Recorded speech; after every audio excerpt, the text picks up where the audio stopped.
محمد. اللهم صل على محمد وآل محمد. أعوذ بالله من الشيطان الرجيم.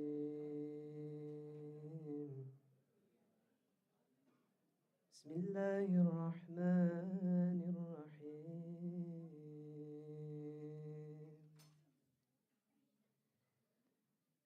أفمن اتبع رضوان الله كمن باء بسخط من الله ومأواه جهنم وبئس المصير.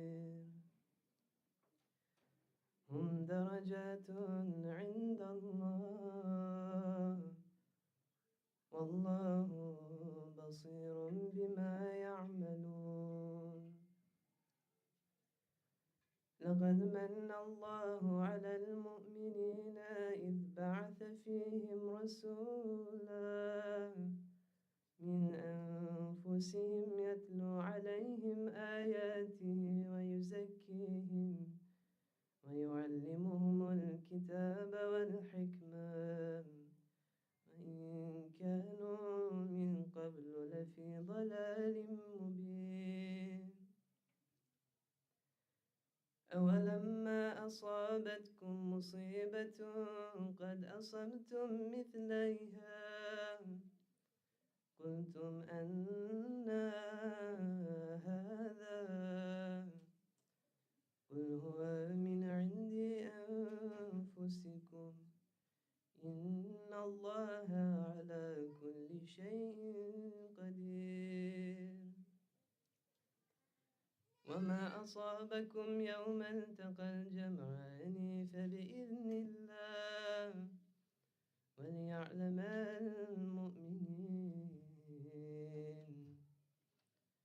وليعلم الذين نافقوا وقيل لهم تعالوا قاتلوا في سبيل الله أو ادفعوا قالوا لو نعلم قتالا لاتبعناكم هم للكفر يومئذ أقرب منهم للإيمان يقولون بأفواههم ما ليس في قلوبهم والله أعلم بما يكتمون. الذين قالوا لإخوانهم وقعدوا لو أطاعونا ما قتلوا قل فادرءوا عن أنفسكم الموت إن كنتم صادقين. لا تحسبن الذين قتلوا في سبيل الله أمواتا بل أحياء عند ربهم يرزقون فرحين بما آتاهم الله من فضله ويستبشرون بالذين لم يلحقوا بهم من خلفهم ألا خوف عليهم ولا هم يحزنون. يستبشرون بنعمة من الله وفضل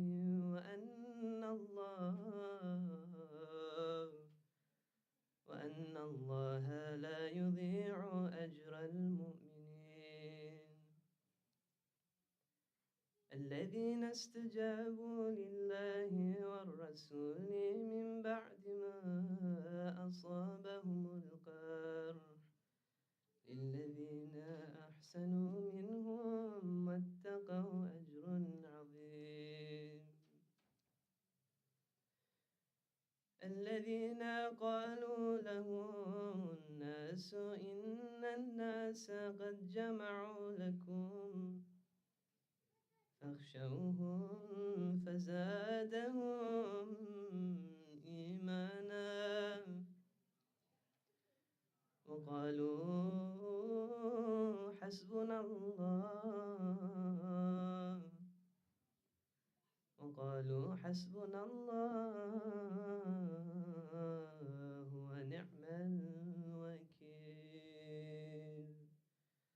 صدق الله العلي العظيم.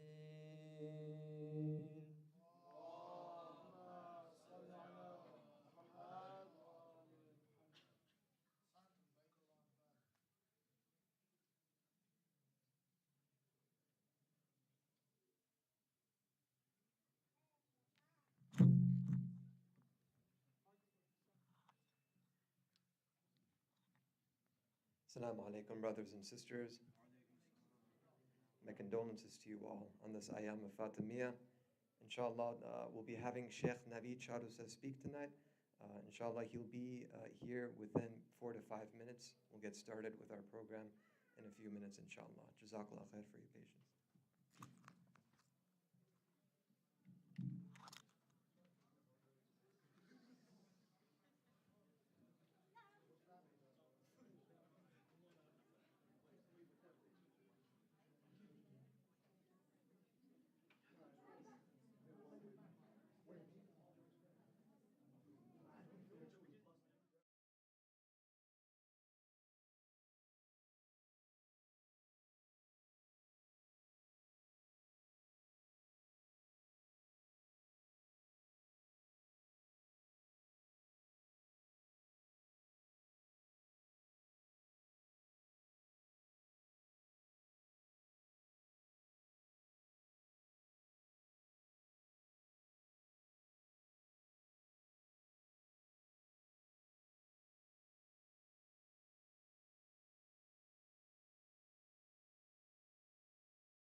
That's really great. You made this. Oh my God.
program now.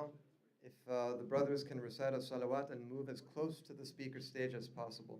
Muhammad wa Muhammad salawat. Alhamdulillah, we're extremely blessed to have with us Sheikh Navid Charoseh tonight. Sheikh Navid, just to give a brief bio for those of you who might not be familiar with him, he grew up in Maryland and then he came to the Bay Area, where many of us, alhamdulillah, got a chance to get to know him. And he worked in the Bay Area for about a couple of years, working at NASA as an engineer. And shortly thereafter, he went to Qom, and he studied in Qom for 10 years, studying Islamic philosophy and thought, fiqh, usul, among many other topics. We're extremely blessed to have him with us here tonight. And if you would please help, inshallah, get started with a loud salawat by Muhammad wa ali Muhammad.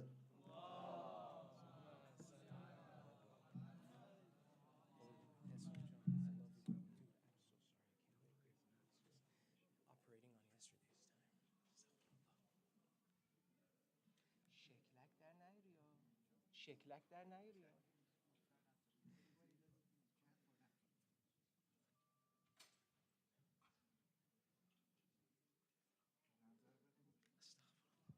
استغفر الله. أعوذ بالله من الشيطان الرجيم. بسم الله الرحمن الرحيم. الحمد لله رب العالمين والصلاة والسلام على سيدنا ونبينا أبي القاسم المصطفى محمد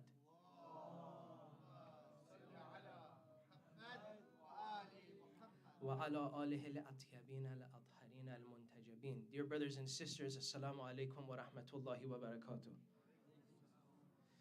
Sorry guys, I was late.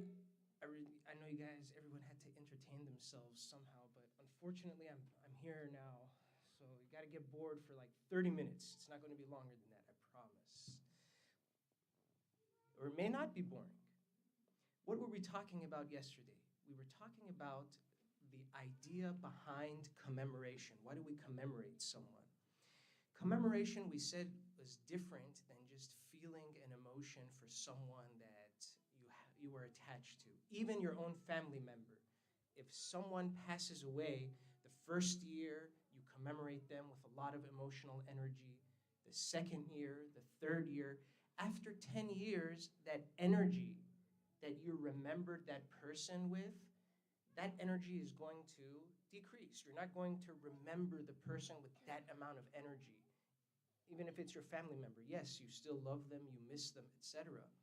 But over time, human beings psychologically have a coping mechanism because life needs to go on, okay?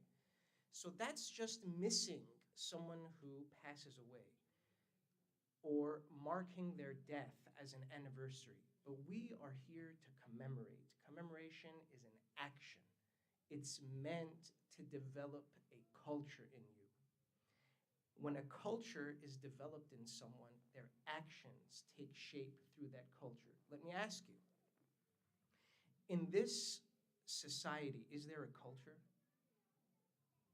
See, we may say that, oh, no, it's multicultural. What's multicultural? That means like every sort of demographic that wants to represent a culture that's how we're advertised, that the modern secular West works, that every demographic is allowed to advertise or represent themselves to a degree. Okay, no problem.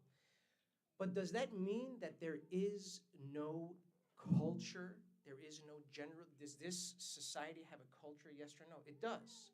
How do I know this? Because, well, the first sign is what is being advocated as normal, okay? How do you know that? Well, TV is showing you a lifestyle. The songs are singing a lifestyle to you. The movies are, advertising a lifestyle. They're telling you a story with people. They mix emotions in it so you feel attachment. But they don't do it just for the sake of entertainment.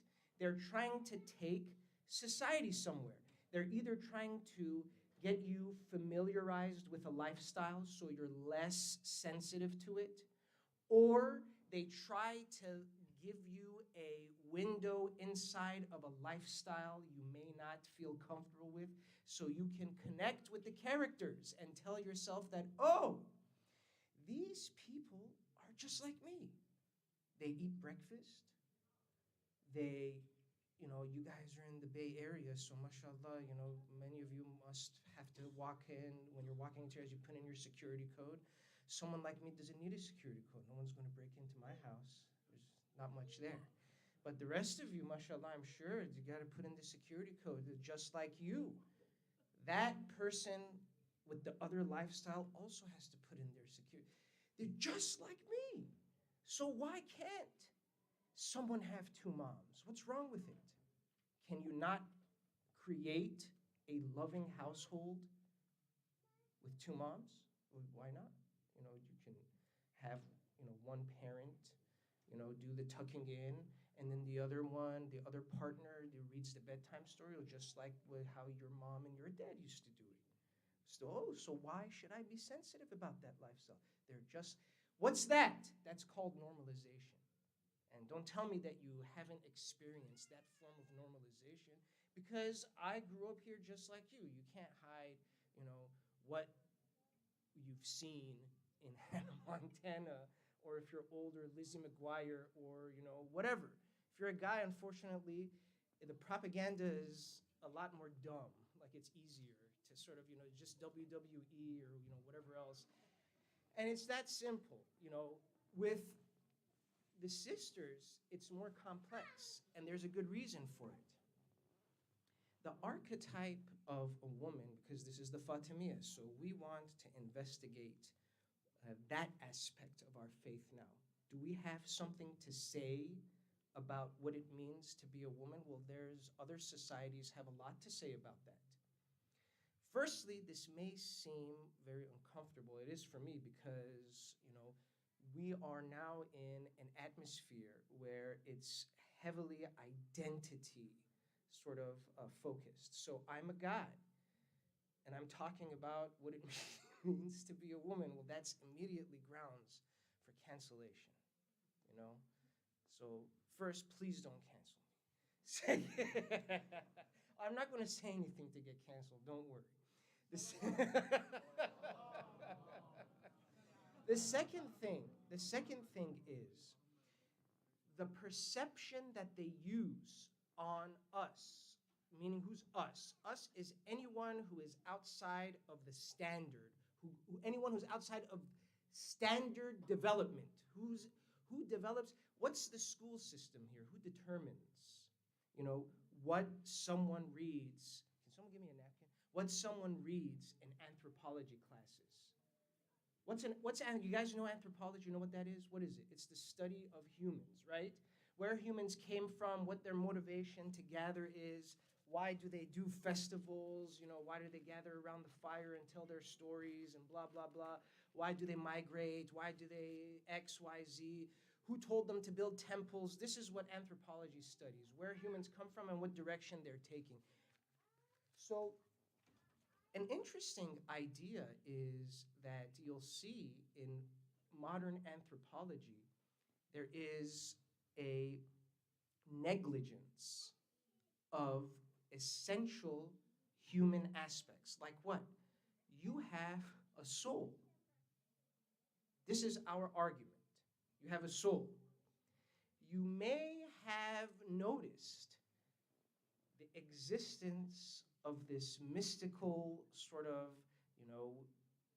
state that you have when, you're really sad, you're on the emo train, and there's not many stops, right? And you're just like, oh, dude, oh my God, bro. And then you just look deep into yourself and who am I?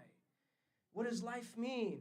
Am I just the day that happened to me, right? Am I my mediocre looks? What am I? Who am I? When you get, and all of you have been in that situation. So that means you're looking at yourself beyond what your physical existence is, okay? And which is why, even today, the key unsolved question in neuroscience is, what is consciousness? Is consciousness something just, developed artificially in the brain so that you could just get on with your life? The perception of ideas, that you're making decisions, is that a trick that your brain plays on you to make you get through life comfortably? That's like the extreme modern view on consciousness, okay? Forget the crazier opinions like Elon Musk saying that we might be in a computer simulation. Can you believe that? That time is taken away from a society in order to pose this question. It makes headlines. How do you know that he said that? I mean, you didn't hear it first from me. You've heard this before. Are we in an alien sim? Have you heard this? Yeah, of course you've heard it before. Think about it like this. Don't forget the question. Think about it like this. Time was taken away from a society with all the different problems that exist, with all the key and essential issues that need to be solved in order to deal with human problems like anxiety, depression, identity problems. What's an identity problem? Why does someone wake up one day and feel like they may be trigender? What the heck is that? What is that? What that means that you feel three at the same exact time all the time. I'm not making this up. A woman told me this, like straight up. When I was interviewing her, I do work sometimes as a counselor, just unofficially. That was the only reason why I asked. Oh, don't look. So she said that I'm trigender. What does that even mean? What is that? So when you get into it, you find that there was encouragement to question what you are. And in the process of questioning who you may actually substantially be, look, you can't eliminate binary gender. It's impossible. It doesn't make sense. Life is based on procreation. All of these essential things for basic life is based on binary gender. You can't ignore it. But in a society where they encourage you to question essential aspects of yourself, what happens when you question your gender? You fit in, because that is the advocated, the encouraged action. So someone who may have different types of issues, maybe gender dysphoria, that's real. It's real. That happens. And it could be due to several reasons. One reason may be abuse in childhood. The other reason may be negative images. So for example, if I'm a woman or I'm a girl and I am, exposed to the over-sexualization of the female form. Please. You want to come?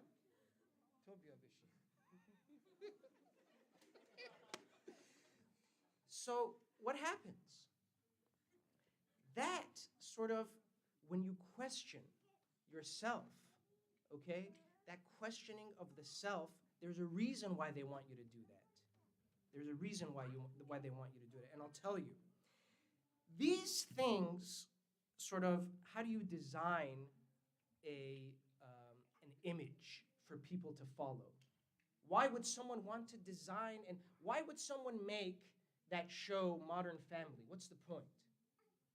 You guys, is that a famous enough show where people know what it is? Okay, good. I thought I was just like aimlessly trying to be relevant, and I found that show myself. No, okay, everybody, why would they make that show? What's the point? What's the point? I mean, where's the motivation for that? Does someone really sit down and say that, oh my God, there's so many of these kind of families that we have to put them on TV to show what their life is like? Is that really it? Or are they trying to plant an image, incept an image in your mind? Okay? This is something that we have to sort of wonder when we're seeing these things. So, for example, there's a person in this field of sort of image planting. It's called propaganda, but they turned that word,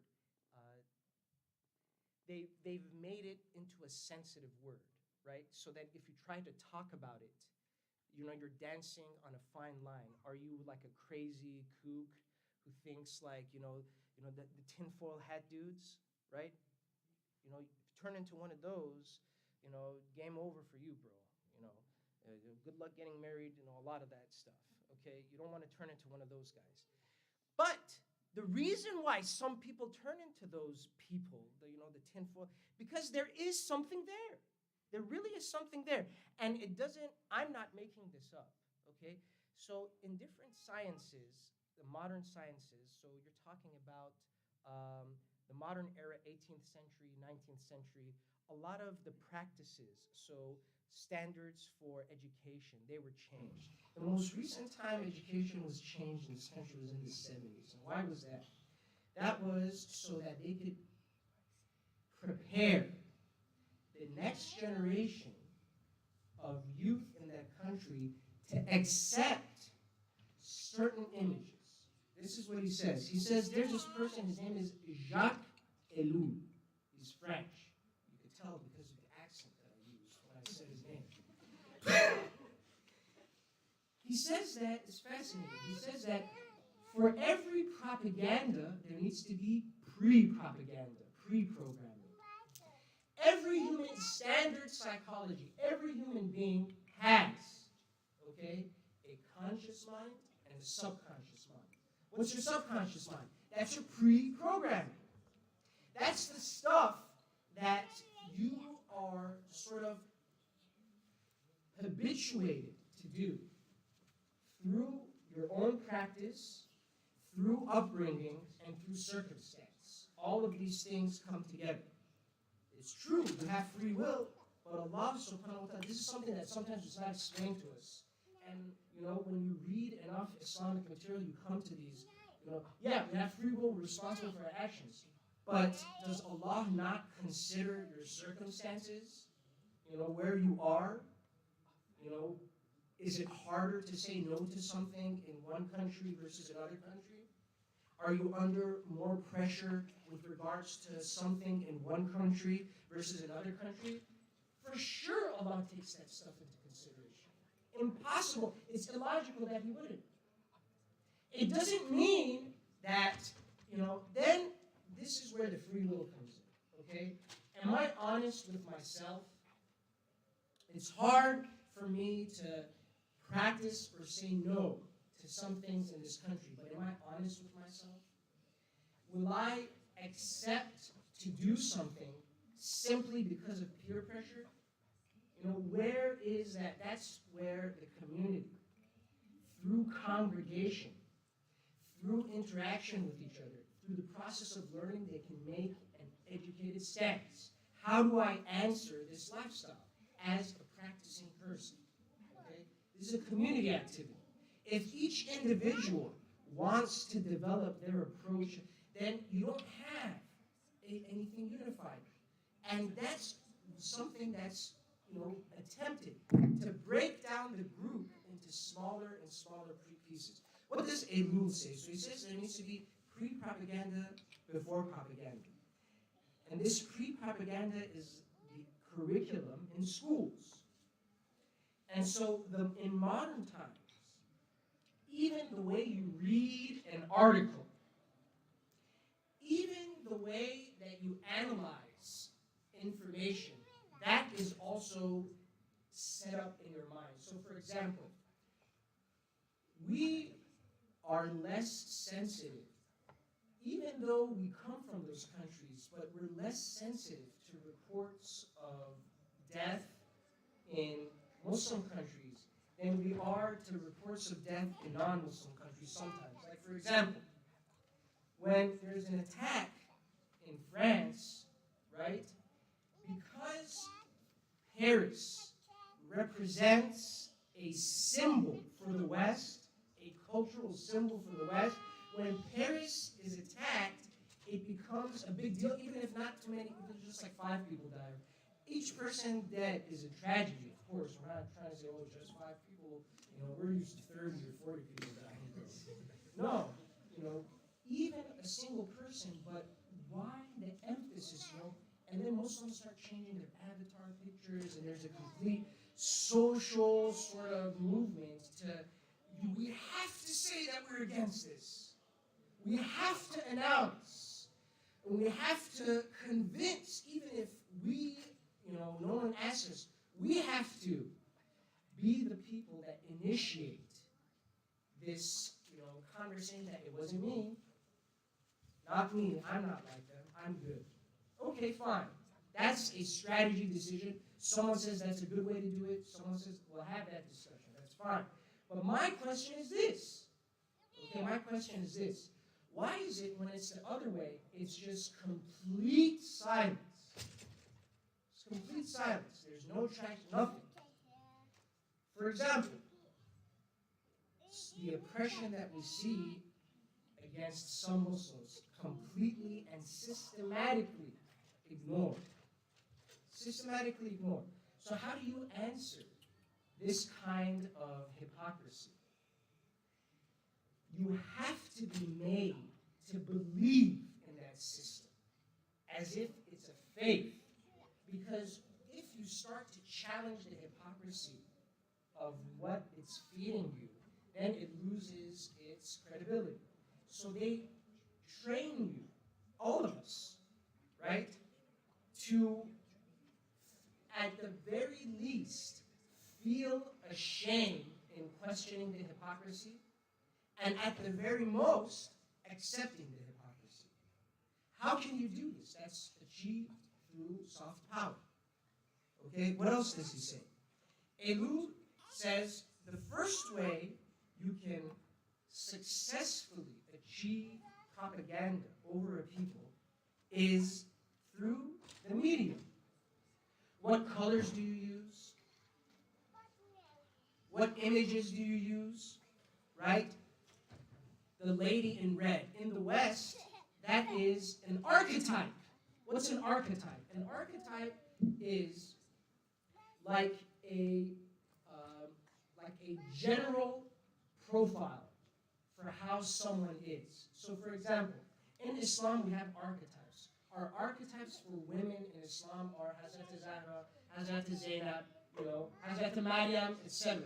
Our archetypes for males in Islam are the Prophet, Imam Ali, etc. Archetypes help you see, what do you expect from someone who can fit under that category, okay? So you have an archetype of woman in Islam. The archetype of woman is set, so what is a woman? A woman who is someone who has haya, is someone who is intelligent, is someone who ponders before she makes a decision, is someone who cares about family, is someone who is motivated to expand Islam. All these things are in the Quran.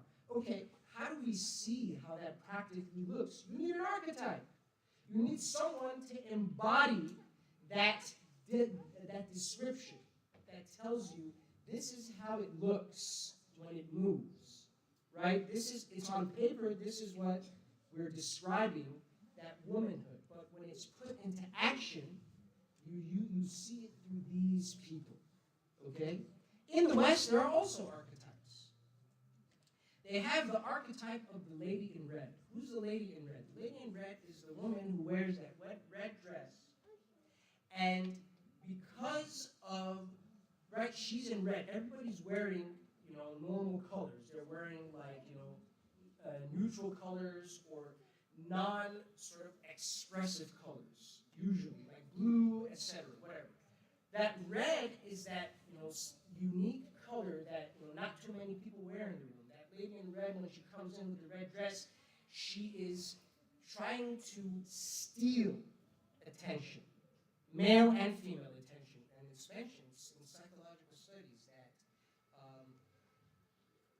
immodest attire brings a certain energy with it into a room. It demands, okay, in a way, it's because that's what you do. With immodest attire, you are making an attempt to grab attention. There's no other way around it. Because that's really the philosophy behind it. Yes, there is no justification for anyone to do or commit any type of harm to that person. It's a completely different discussion. Each person is responsible for their gaze. Each person is responsible for their interaction. You have no right to even be outwardly, confrontational and disrespectful if that person is just doing it from a position of ignorance. Okay, right? But it doesn't mean that you're okay. So she's doing something wrong or he's doing something wrong. Fine. We have to have this sort of culture of maximum acceptance where possible, okay? Because you never know someone's background, what happened to them, what's putting them in a position to express themselves like this. Because it comes from a need to overcome a deficiency, okay? Generally speaking. Am I saying this just out? No. There are countless studies. It's established psychology. Another established thing in psychology is gender segregation in early childhood development. That happens naturally. They don't tell us that. They don't tell us that it happens, but it does. And I read all the papers. It's completely natural for that to happen. And the only time it doesn't happen is when adults intervene and they force co-ed activities, right?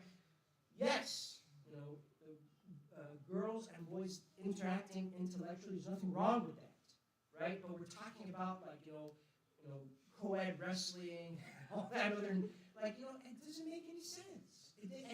And if you leave it up to the kids, even without a pre-programming, so this is a study on Western children. Western children, they don't teach them about hijab and non-mahram. Maximum, they'll teach them about cooties and whatever. Okay, maximum. They don't even talk about that anymore. So even in Western children, this natural phenomenon was observed, right? But the image of segregation in general, just the word, is negative, isn't it not? When I say segregation, even myself, when I say it, because what happens when we grew up, this is what we were beamed with, that all segregation is bad. Who said? All segregation, they tell you that. When they segregate themselves, it's a different no.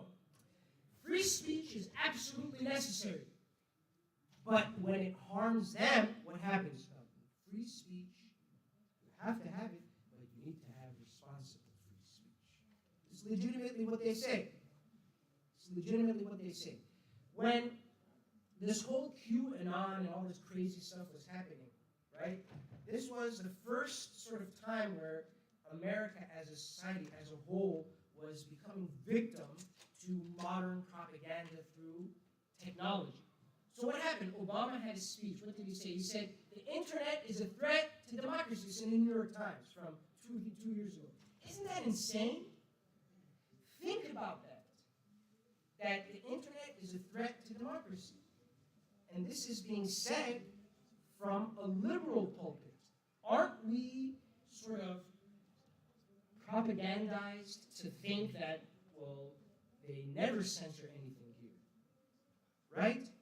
That's how we're led to believe that there's no censorship here. But there is. And the Twitter files, if you're reading up on that, reveals, doesn't mean that whoever owns it now is not disgusting. He is, okay? But the fact of the matter is there. The vetting, how do you determine who's shadow banned? It's based on something. What's that something? The values that society wants other people to have. It's their tabligh. It's their majlis. Your majlis is what? The style of your commemoration is different because you commemorate figures that are based on some form of hierarchical knowledge or being. There's an Allah. That Allah is a creator. He initiated this universe and he maintains this universe. He has messengers and he has a style. There is no randomness in the way things work in this world. Okay? There is a way, even in your own life, your own personal life. That's the most important thing. Not whether you are a CEO or whatever, or whether you get into an amazing firm for law school, or whether you get into whatever Stanford Medical School. That's great. But you could still get into Stanford Medical School with a full ride and be depressed every night. So what's the problem there? The problem there is that there's another question that needs answering. There's another question. How did someone get into that position? Elu says that the groups need to be broken down. Okay? Isolation needs to happen. How is isolation achieved? Okay?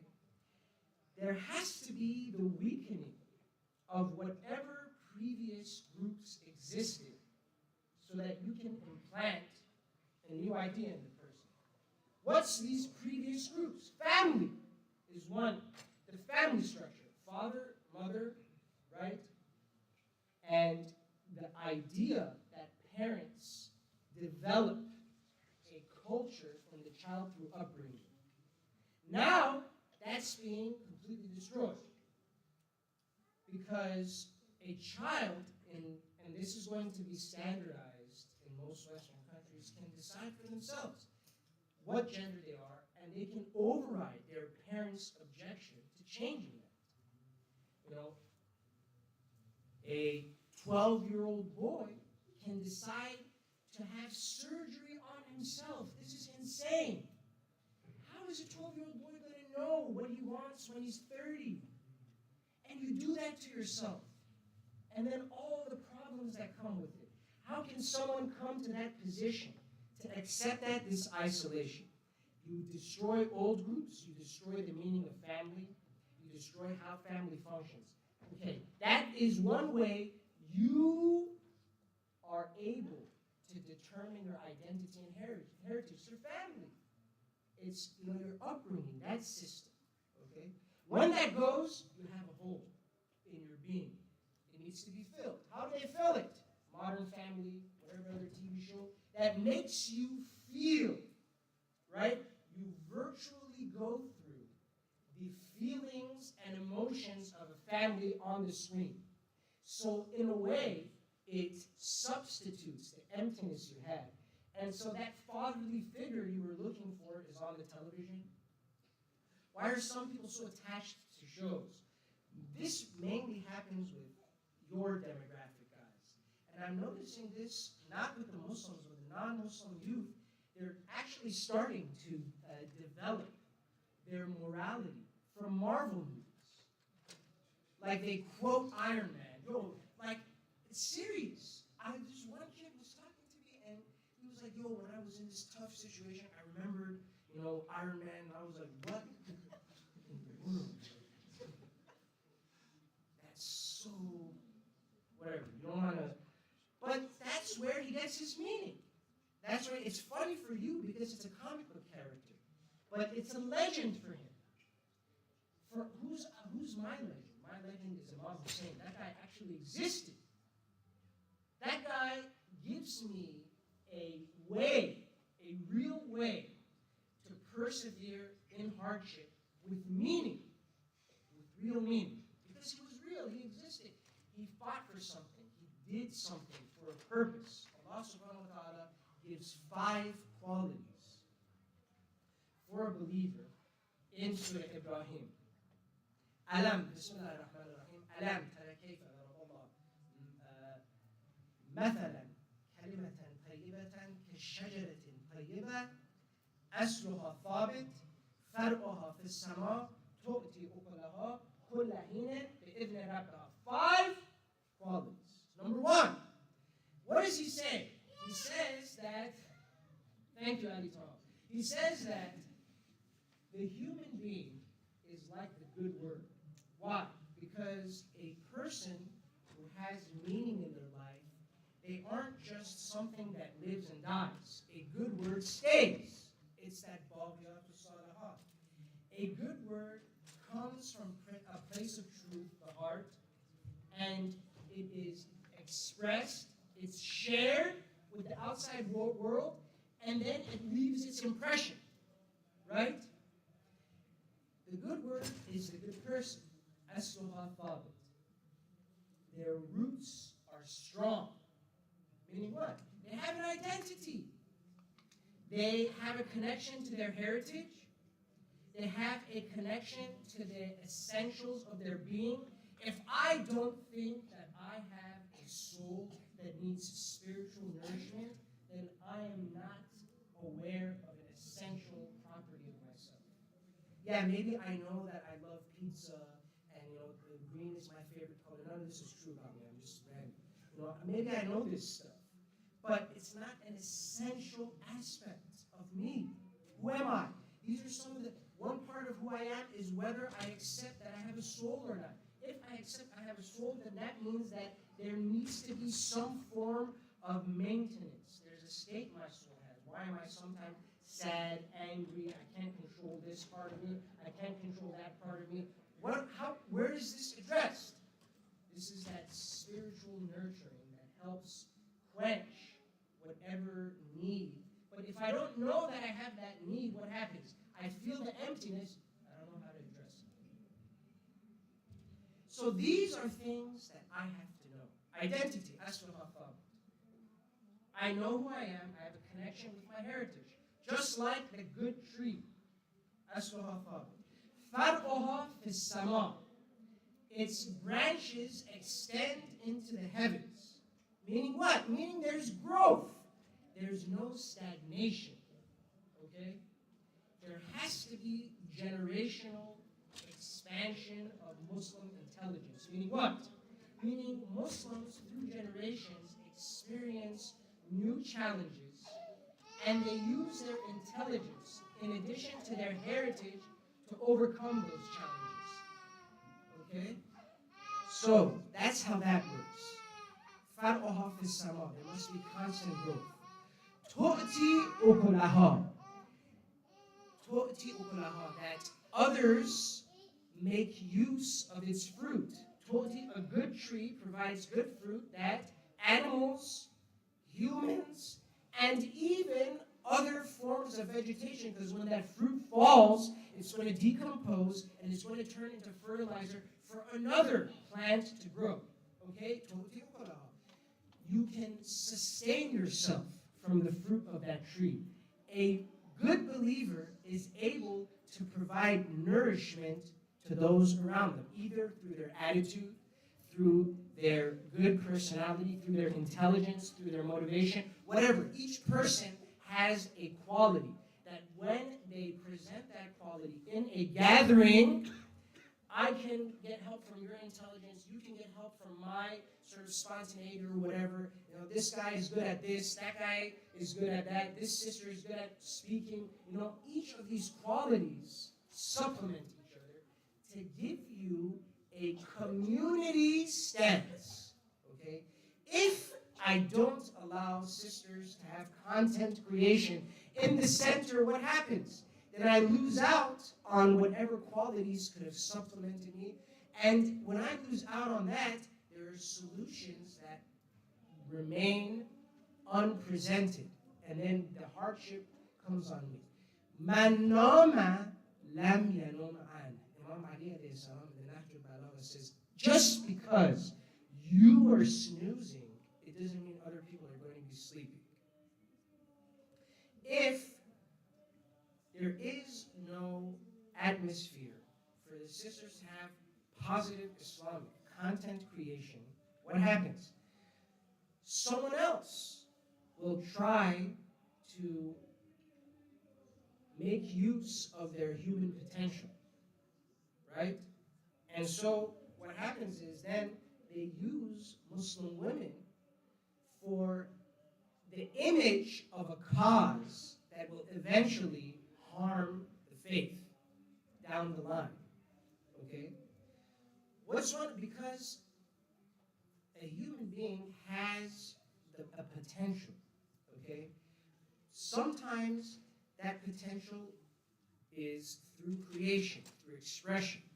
If that's stifled and you don't give the person an alternative, what happens? They're going to create their own, or if they're presented with an alternative, they may take it. Okay? So that is tu'ti ukulaha, that they nourish those around them. For us, it's very clear that we each, look, in the world, you have to understand that things are more connected than you assume. How do I know this? So, something that was really fascinating for me was the trend and the sort of development of hijabi fashion blogs. Not that I would sort of like follow any of the fashion advice myself, but it was interesting for me to see this as a phenomenon. And some of it is good, there's nothing wrong. Some of it is more just someone wanting to show off how like glamorous they are. But some of it is actually, it's a lifestyle question. How do I sort of manage my social activity with modesty? That's an expression. Hijab is a necessity, that's fine. How is that expressed? You can't define it one way, okay? You can't say that, that's not hijab. Yes, it does have a form that needs to be maintained, right? Right? But how do you express it? What type of, what color? Do you wear like a long, what would they, poncho? How do you do it? How do you define it? That's a thing for the sisters through their life experience to develop. What helps develop that is if there's a sister with a good idea on how to manage or how to bring those sort of social interaction, social activity, social presence with modesty. What's wrong with it? There's nothing wrong with it. If it's done in a principled way, it's absolutely nothing. There's nothing wrong with dressing nice. There's nothing wrong with that. There's absolutely nothing wrong with dressing nice. The perception needs to change that, if you dress nice, it means, oh my God, you're less religious. You gotta smell bad to be religious, bro. That's how you know Allah loves you. When no one else wants to hug you, Allah's there for you. That's not how it works. That's not how it works. Okay? So, the reason why sometimes these happen, why? Because someone who's focused on dressing nice too much becomes materialistic. Right? That balance, right? That's why are we living on? These are the challenges that make life sweet.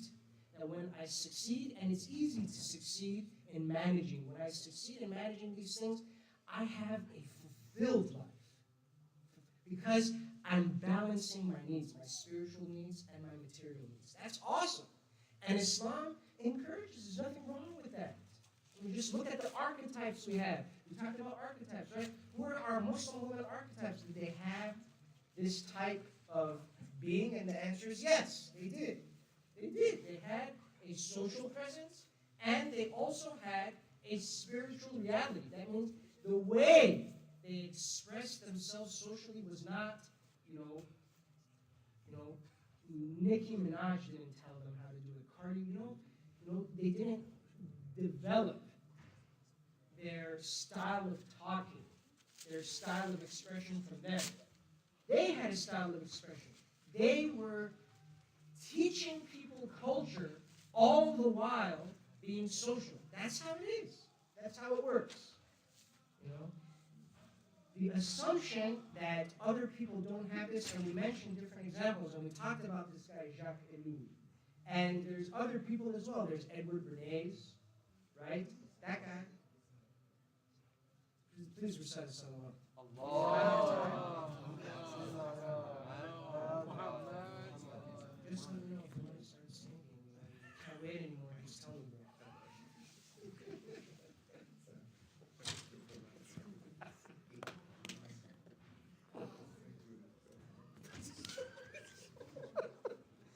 Okay? So, we were on Tu'ti Ukulaha. Number 4. This is in Surah Ibrahim. Did you find the ayah? You're looking at it, right? So, Tu'ti Ukulaha. Kulla hinin. Number 4. Kulla mutahinan, at all times. Meaning what? Meaning that it's not a flavor of the month. Okay? It's not just, oh, dude, it's almost Muharram, bro. The vibes are coming back. I'm feeling it. The day must come in. The house invites my auntie's chocolate kebab that she only makes on the 7th night. That's fine. That's fine. That's part of propaganda. Islam has propaganda too. Salatul Jama'ah is propaganda. This is propaganda. This, you wear this. Why? Why do you wear it? You wear it because the Prophet did. There is a spiritual significance, but you don't know that. I don't know. What is the relationship between this stone and my being? Allah knows. I do it because the Prophet, it's a symbol for me. It's a symbol for me. It's a symbol. What else? What's the sunnah? Why do we care about the sunnah of the Prophet? Because it's a symbol. There's imagery there. There's a clothes. There's a way that the Prophet spent at least a third of his income on perfume. What is that telling me? That's an image. That I care about how I smell. That it's important. Because that's an image. That's propaganda. It's necessary. The masjid. Why do the jama'ah prayer? When I stand in a jama'ah with my boys and there's like 20 of them, feels good, man. I know that, hey, man, we're down to, get things done, like eating pizza together or like other things. Inshallah, the brothers expand, their objectives to just, meeting to eat dinner and, getting stuff done here. But that's the point. That you can take a group of people to accept that they will take time out of their schedule to get together and go through a spiritual experience. That's something.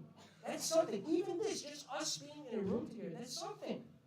That gives me motivation. I don't know about you guys, but it gives me a lot of motivation, peace of heart, because it tells me, dude, people still care about what happens in the world. That's part of why you're here.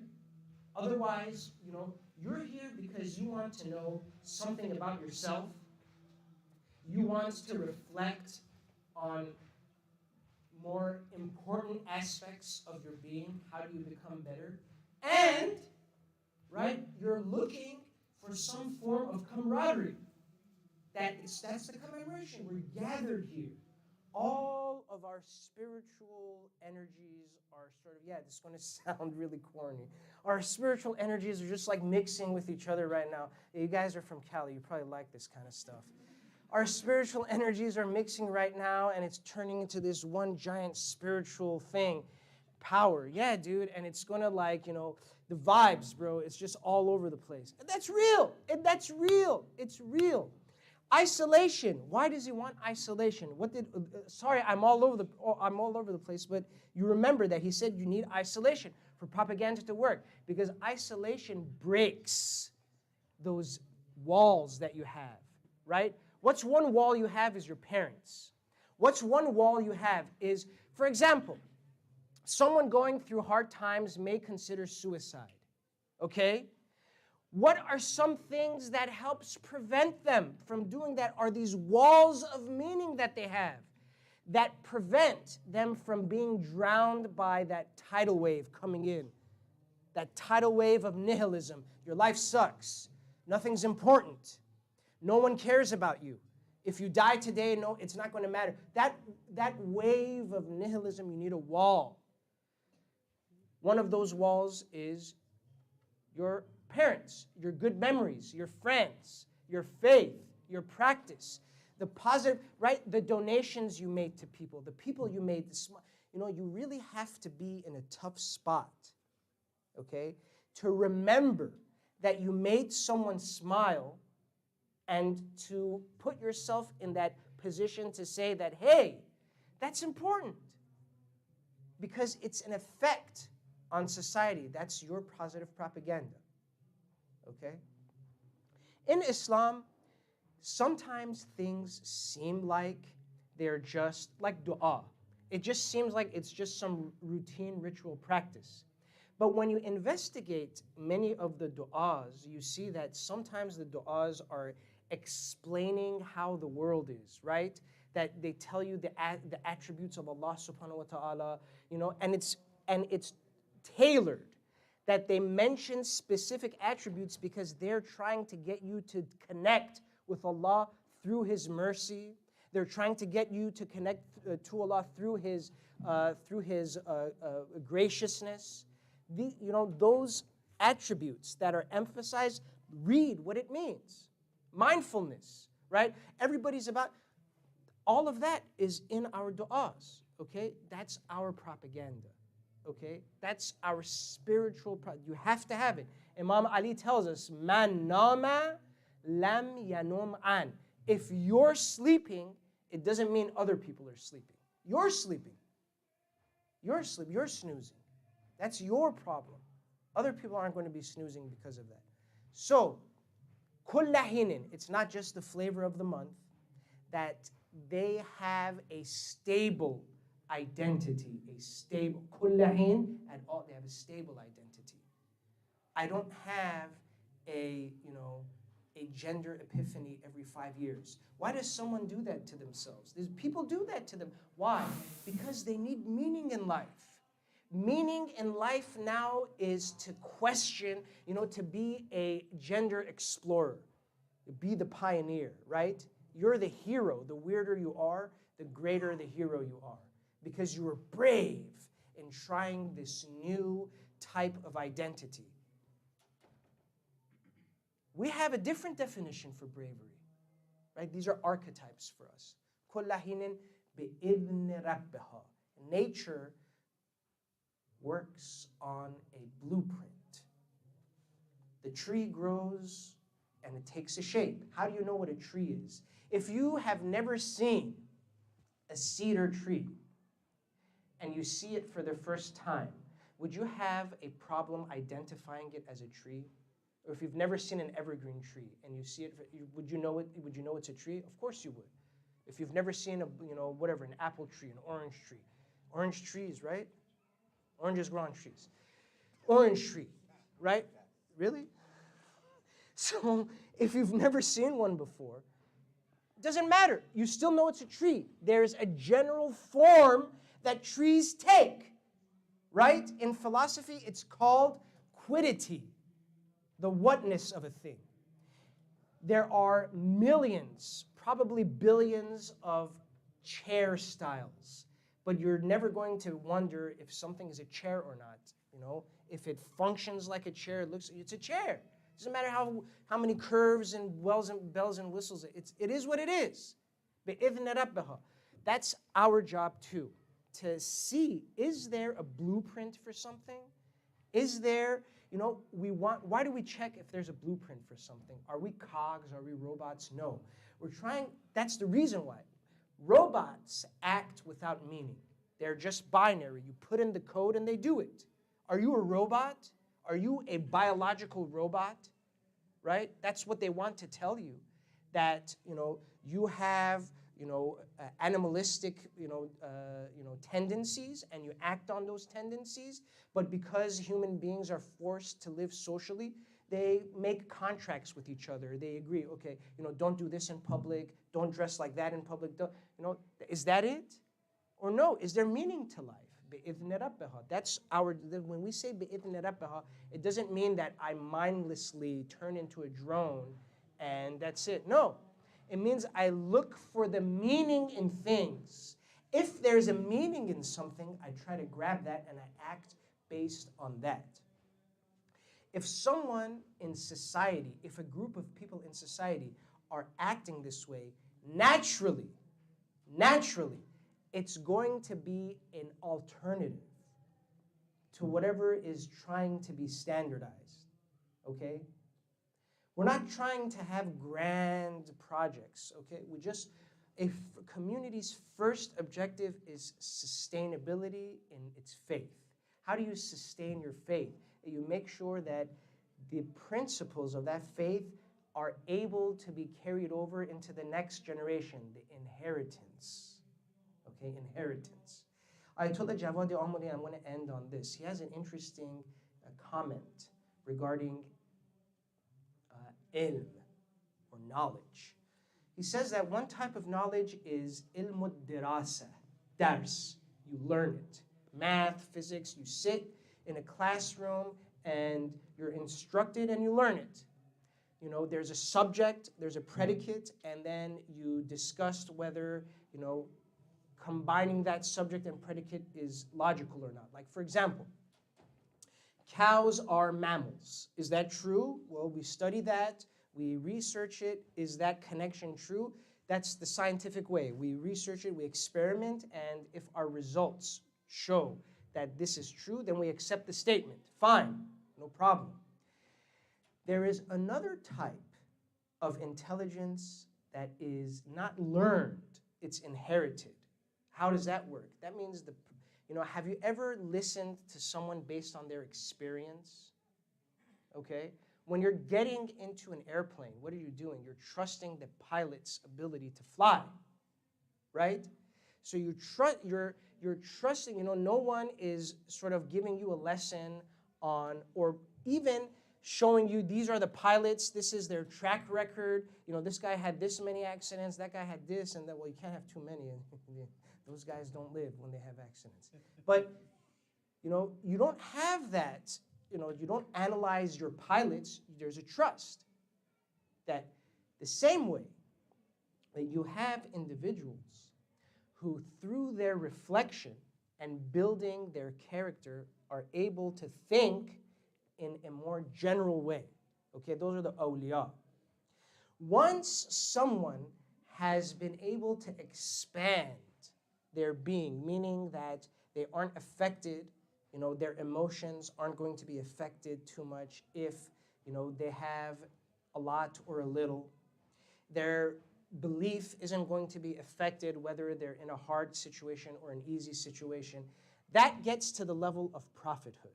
And when someone reaches that position, they become ready to accept grand ideas and truths. Okay, questions about the universe, ideas, sometimes they're too complex, right? They're too heavy, okay? It requires a ready mind and then a ready heart to accept that, and that's what prophethood is. And that's where Hazrat Zahra, these individuals, these great individuals in history, they reached that position. بِإِذْنِ رَبِّهَا. That's the key here, that there is, we mentioned yesterday, do I have a responsibility with regards to social movements? I do. I do. It's not just whatever I personally do matters. No. My responsibility to society vis-a-vis my collaboration with corrupt social movements is a responsibility I need to analyze. Am I collaborating? وَلَا تَعَاوَنُوا عَلَى الْإِثْمِ وَالْعُدْوَانِ. Am I collaborating? Am I helping develop or push forward a system of life that's harmful for a human being? 1 in every 3 teenage girls in England takes antidepressants. Is that a normal society? 1 in every 3 teenage girls takes it. That means what? How many are there out there that haven't gone to the psychiatrist to be recommended, Prozac or Zoloft or whatever? How many have there? So is that a normal society? Is that what we're looking for? This issue of martyrdom is this. Why are these great individuals martyred? It's because they realize that the sacrifice of the self for society is necessary at some point. And that sacrifice comes back to help that society develop. In Ziyarat al-Jami' Kabireh, when it talks about the shuhada, the imams who were killed and buried in a place, it says this, Tibtum wa tabatil ard allati fiha dufintum, that you were purified, you purified yourself through your actions. And as a result of your purification, Your blood, when it's spilled somewhere, it purifies that place. Which is why in a community, for example, in Phoenix, there was a man I knew. He was an old community member. He died from cancer, okay? When you have a person like that, it brings, he was like a glue for that community. His being, even though he's passed away, but his being continues to be a source of light for that community. The same, you don't have to live in a holy place. You can be in San Jose, California. If you leave a lasting legacy after you die, what happens? That even here, your being is the cause of growth and development. Isn't that amazing? That's eternal life. Even in this world. We're not talking about eternal life in like the barzakh or the here. We're talking about eternal life even in this world. That you leave a legacy that helps in the development of the faith. This is that objective that Islam helps us try to achieve. That, gives my life meaning. That is part of this soft power initiative that we see within Islam. My practice, my expression of practice, and my dedication to making sure the centers of practice, the masajid, etc., are supported and I'm active in it. That is my soft power. That is my role, one thing I can do to ensure the commemoration of Lady Fatima Zahra survives. There are sometimes we say that, okay, if there's an Allah, and there is, I don't have to worry about making sure something, He's going to take care of His religion, He's going to take care of His majalis, He's going to take care of His masjid. We said in Imam Ali's letter to Malik al-Ashtar, what did he write? Innama imaduddin wa jama'ul muslimin wal udda al-a'da al-ummatu min al-ummah. The only success that a community can achieve, the only defense that a community can have, and the pillar by which the faith is held upright is through the practice of the people. So Imam Ali is saying that even if I am the Imam, and even if Malik al-Ashtar is the general of the Muslim forces, if people don't come to the masjid to pray, if people don't respect وَلَا تَعَاوَنُوا عَلَى الْإِثْمِ وَالْعُدْوَانِ, if people don't respect the ahkam, what happens? No one's practicing the faith. If no one's practicing the faith, Imam Ali, he's the Imam, but there's no followers. What happens? There can be no victory. Our position is to do what? Is to be that Imad ad-Din, to be that pillar through which I can accept the load. I want to be the one to hold. See, that's the thing. Yes, it's true. I can leave the responsibility to someone else. But Islam does what to us? It encourages us to be the one to have that honor. Why give it to someone else? You're a human being. What's wrong with you? What's wrong with you? There's nothing wrong with you. Do you not have abilities? Do you not have intelligence? Do you not have a way to express yourself? Right? You have those things, so why not you? That's what Allah asks many times in the Quran, in different du'as. In Du'a Abu Hamza Thumali, one part of it says what? Ilahi la tubaddilni, I think, is one part says that don't change me for someone else in bringing glory to your faith. That's the du'a you make. That is a lesson for you. It's not just, what's that? The du'as that we're taught is also a type of propaganda, positive propaganda, because it's teaching us what are some of the most critical things you can ask from your Creator when you have a private, strong connection with them that connection that you get from one time your heart is broken and you have that opportunity to make a connection with Allah. There's a hadith from Imam Sadiq. It says, Kalimatu ismun min asma'illah al-husna. That means the expression of sighing. You know, when someone is really disappointed, they just let out a sigh of disappointment or a sigh of sadness. Imam Sadiq says, when someone does that sincerely, their heart is broken and they let out that sigh, that is one of the names of Allah. They called Allah. Subhanallah, that's amazing. That's amazing. Okay? The du'as, all of these are this propaganda that I've been taught. How do you talk to them? How do you determine what are the most principal things you want to ask about your existence? This is what the du'as teaches. In the du'as, countless times, make me the one to bring glory. Make me the one, right? It's not about selfishness. It's about making use of your being, reaching your potential. There is room for everyone to contribute. Allah finds a way to make everyone relevant if they're sincere enough. We ask Allah subhanahu wa ta'ala to help us, inshallah, use the example of Bibi Fatimah Zahra to, number one, address important identity issues with respect to ourselves. Number two, develop a lifestyle archetype, right? What's a lifestyle archetype? Do I want to copy the way Lady Fatimah Zahra ate food, for example? She ate probably out of a clay bowl. Am I gonna, is that what I'm saying? No, no. What do we mean by archetypes?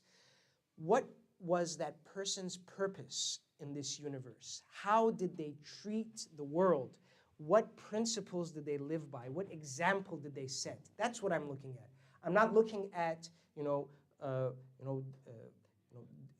how did she, what type of transportation did she use, X, Y, Z. That's not what I'm looking at. Some things are specific to her time. Some things are specific to her time. The way she ate, the utensils she used, that's one thing. We want to look at who she was as an idea. That lasts throughout time.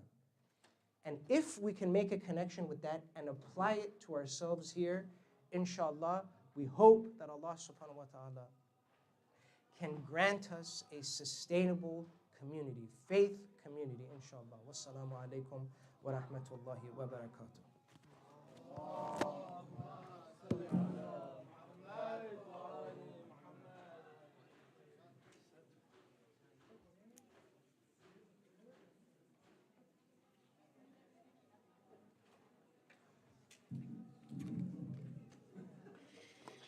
Ya Hussein. Ya Hussein, please dim the lights. فاطمة الزهراء فاطمة زهراء فاطمة الزهراء فاطمة زهراء فاطمة الزهراء فاطمة زهراء فاطمة الزهراء. Please close that door. Fatima Zahra, Fatima Zahra, Fatima Zahra, Fatima Zahra, Fatima Zahra, Zahra, Fatima Zahra. Zahra, you claim you love the Prophet, that for his sake you die. So weep now, he is weeping, he looks aside and cries to see his daughter buried. He takes you there at night, her head and grave he shows you, you can look in his eyes. You say you love Ali, you would give your life for him. So weep now, he is weeping, he won't see her again. She wants to be alone as the pangs of death began.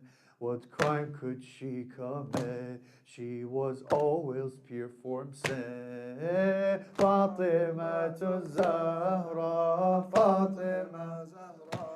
Everyone, Fatima to Zahra, Fatima Zahra. Oh, Fatima to Zahra, Fatima Zahra, Fatima to Zahra, Fatima. And see her daughter Zaynab, she wonders as she stares. No mother to embrace her, to comb and stroke her hair. No one to say I love you, to smile when life's unfair. Oh, little baby girl, your mother is nowhere. Just Ali and his daughters, his sons, and no one else. How can you raise a family, oh Ali, by yourself? Your house has lost its lantern, your heart has lost itself. This pain that is inside you, to whom will you now tell? Fatima to Zahra, Fatima. MashaAllah, Fatima to Zahra, Fatima to Zahra, Fatima Zahra, Fatima to Zahra. Who are those little boys who kiss their mother's hand, who wept so hard and long they can no longer stand? The night sky is perplexed, the earth can't understand. Why was their mother killed in her own fatherland? Everyone is weeping, oh Ali, for this loss. The Prophet's only daughter, abused and crossed with us. We cannot stand before her, we fear her eyes. Her mirth is Allah's mirth, and her anger is Allah's. He's speaking to the Prophet and pondering their fate. How did the Muslim nation mistreat the Ahlul Bayt? They prayed and read Quran, but left the Prophet's gates. Though God told them to love them, they saw nothing but hate. Fatima to Zahra, Fatima Zahra. Everyone, Fatima to Zahra, Fatima. Oh, Fatima to Zahra, Fatima Zahra. Oh, Fatima to Zahra, Fatima Zahra. Everybody knows that a father cannot bear to hear his daughter suffers when he cannot be there.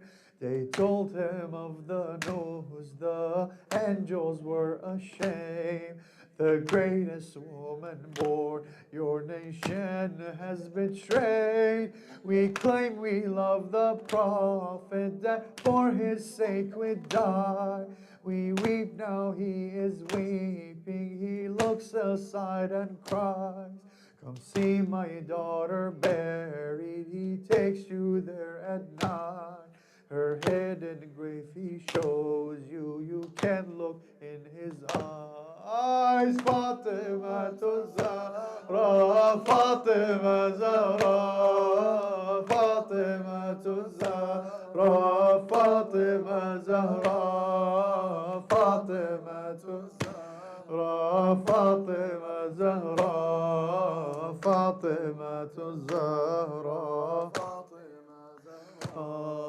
sallallahu alayki ya Fatima, sallallahu alayki ya Fatima, sallallahu alayki ya Fatima, sallallahu alayki ya Fatima, صلى الله عليك يا فاطمة صلى الله عليك يا فاطمة صلى الله عليك يا فاطمة صلى الله عليك يا فاطمة يا فاطمة يا زهرة يا فاطمة يا زهرة يا فاطمة يا فاطمة يا زهرة يا فاطمة يا زهرة يا فاطمة يا زهرة يا فاطمة يا زهرة يا فاطمة يا زهرة يا زهرة يا زهرة everyone يا زهرة يا زهرة your حاجات يا زهرة يا زهرة يا زهرة يا زهرة اللهم صل على فاطمة وأبيها وبعلها وبنيها والسر المستودع فيها بعدد ما حاط به علمك. We give our condolences to you, our dear Prophet, Rasulullah, on this sad occasion as we commemorate your daughter. As the people of the city of Medina broke her heart, burned down her door, disrespected her, the one you love, the one who was the mother of her father, Ya Rasulallah. Assalamu alayka ya Amir al-Mu'mineen. Assalamu alayki ya Fatimatu az-Zahra, Sayyidata nisa'il alameen. Assalamu alayka ya Hasanul Mujtaba. السلام عليك يا أبا عبد الله. السلام على الحسين وعلى علي بن الحسين وعلى أولاد الحسين وعلى أصحاب الحسين وعلى التسعة المعصومين من ذرية الحسين ورحمة الله وبركاته. السلام عليك يا صاحب الزمان يا خليفة الرحمن يا شريك القرآن أجر الله تعالى فرجه الشريف. Assalamu alaikum wa rahmatullahi wa barakatuh. Perfect night to make ajat du'as.